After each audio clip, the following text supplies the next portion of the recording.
Hi എല്ലാവർക്കും നമസ്കാരം. അപ്പം ഞാനിന്ന് സംസാരിക്കുന്നത് ഇറക്ടൈൽ ഡിസ്ഫങ്ഷൻ അഥവാ ഉദ്ധാരണക്കുറവിനെ കുറിച്ചിട്ടാണ്. എന്താണ് ഇറക്ടൈൽ ഡിസ്ഫങ്ഷൻ? അതായത് നമുക്ക് ഇറക്ഷൻ അഥവാ ഉദ്ധാരണം ഒട്ടുമില്ലാത്തൊരവസ്ഥ ഉണ്ടെങ്കിൽ പോലും നമുക്ക് അധിക സമയം നിലനിർത്തി കൊണ്ടുപോകാൻ പറ്റാത്തൊരവസ്ഥയാണ് നമുക്ക് ഈ ഒരു ഇറക്ടൈൽ ഡിസ്ഫങ്ഷൻ എന്ന് പറയുന്നത്. അപ്പോൾ അതിൻ്റെ മെയിനായിട്ട് കാണുന്ന സിംറ്റംസ്, അതായത് ലക്ഷണങ്ങൾ എന്തൊക്കെയാണെന്ന് നോക്കാം. ലൈംഗിക താല്പര്യം നമുക്ക് കുറയുന്നൊരവസ്ഥ, ഈ ഉദ്ധാരണം നമുക്ക് അധിക സമയം നിലനിർത്തി കൊണ്ടുപോകാൻ പറ്റാത്തൊരവസ്ഥ, പിന്നെ ഒരു ആത്മവിശ്വാസക്കുറവ്. ഇതൊക്കെയാണ് മെയിനായിട്ട് കാണുന്ന ഒരു ലക്ഷണം എന്ന് പറയുന്നത്. ആരിലാണ് കോമൺ ആയിട്ട് കാണുന്നത്? ഡയബറ്റിക് പേഷ്യൻറ്റിലാണ് നമ്മൾ ഈ ഒരു ED അഥവാ നമുക്ക് ഈ ഇറക്ടൈൽ ഡിസ്ഫങ്ഷൻ കോമൺ ആയിട്ട് കാണുന്നത്. പിന്നെ ഹൈപ്പർ ടെൻഷൻ, അതായത് രക്തസമ്മർദ്ദം ഉയർന്നവരിലും നമ്മൾ ഈ ഒരു ഇറക്ടൈൽ ഡിസ്ഫങ്ഷൻസ് കോമൺ ആയിട്ട് കാണുന്നുണ്ട്.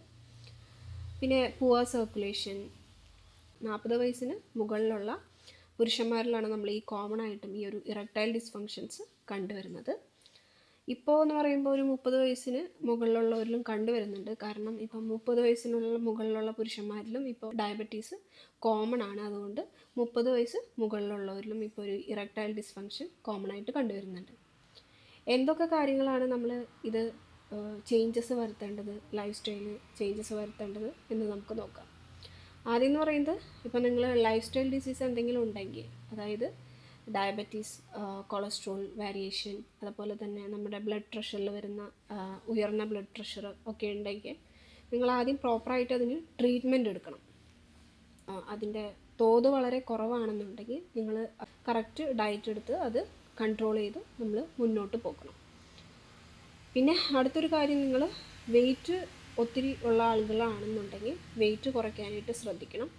പിന്നെ ആൽക്കഹോൾ, സ്മോക്കിംഗ് എന്ന് പറയുന്നത് കംപ്ലീറ്റ് ആയിട്ട് അവോയ്ഡ് ചെയ്യാനായിട്ട് ശ്രദ്ധിക്കണം. പിന്നെ ആൻസൈറ്റി, സ്ട്രെസ്സ് ഇതൊക്കെ കുറയ്ക്കാൻ വേണ്ടിയിട്ട് യോഗ, മെഡിറ്റേഷൻ, ബ്രീത്തിങ് എക്സസൈസ് പോലെയുള്ള കാര്യങ്ങളൊക്കെ നിങ്ങൾക്ക് ചെയ്യാവുന്നതാണ്. അടുത്തൊരു കാര്യം എന്ന് പറയുമ്പോൾ, എന്തൊക്കെ ഫുഡുകളാണ് നമ്മുടെ ഡയറ്റിലേക്ക് മെയിനായിട്ട് ആഡ് ചെയ്യേണ്ടത്? നിങ്ങൾ പ്രോട്ടീൻ, നിങ്ങളുടെ ബോഡി വെയ്റ്റിനനുസരിച്ചുള്ള പ്രോട്ടീൻ നിങ്ങൾ എടുക്കാനായിട്ട് ശ്രദ്ധിക്കണം.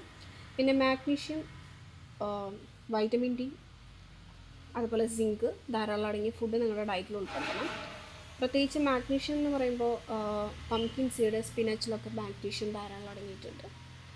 പിന്നെ വൈറ്റമിൻ D എന്ന് പറയുമ്പോൾ നമുക്ക് സൺലൈറ്റ്, അല്ലെങ്കിൽ നിങ്ങൾക്ക് അതിൻ്റെ വാല്യൂ നിങ്ങൾക്ക് ലാബിൽ പോയി ചെക്ക് ചെയ്തിട്ട് നിങ്ങൾക്ക് ടാബ്ലറ്റ്, സപ്ലിമെൻറ്റ്സ് ഒക്കെ എടുക്കാവുന്നതാണ്. അടുത്തതെന്ന് പറയുന്നത് സിങ്കിന് ധാരാളം അടങ്ങിയ ഫുഡ് എന്ന് പറയുന്നത് ഓയിസ്റ്റർ, പിന്നെ ബീഫിലൊക്കെ ധാരാളം സിങ്ക് അടങ്ങിയിട്ടുണ്ട്. മെയിനായിട്ട് നമ്മൾ ശ്രദ്ധിക്കേണ്ട ഒരു കാര്യം എന്ന് പറയുന്നത് നൈട്രിക് ഓക്സൈഡ്. നൈട്രിക് ഓക്സൈഡ് എന്ന് പറയുമ്പോൾ നമ്മളെ ബ്ലഡ് സർക്കുലേഷൻ ഇമ്പ്രൂവ് ചെയ്യാനായിട്ട് വളരെ നല്ല രീതിയിൽ സഹായിക്കും. അപ്പോൾ ഈ നൈട്രിക് ഓക്സൈഡും ഉള്ള ഫുഡും നമ്മുടെ ഡയറ്റിൽ ഉൾപ്പെടുത്തുന്നത് വളരെ നല്ലതായിരിക്കും. പ്രത്യേകിച്ച് ബീട്രൂട്ട്, സെലറി, ഇതൊക്കെ ധാരാളം നൈട്രിക് ഓക്സൈഡ് അടങ്ങിയിട്ടുണ്ട്. സോ നമുക്ക് ബ്ലഡ് സർക്കുലേഷൻ ഇമ്പ്രൂവ് ചെയ്യാനായിട്ട് ഇത് വളരെ നല്ല രീതിയിൽ സഹായിക്കും. സോ നമ്മൾ പേഴ്സണലൈസ്ഡ് ഡയറ്റ് പ്ലാൻ ചെയ്ത് കൊടുക്കുന്നുണ്ട്. അപ്പോൾ നിങ്ങൾക്ക് ഇൻട്രസ്റ്റ് ഉണ്ടെങ്കിൽ ഇനി താഴെ കാണുന്ന നമ്പറിൽ കോൺടാക്റ്റ് ചെയ്യണം.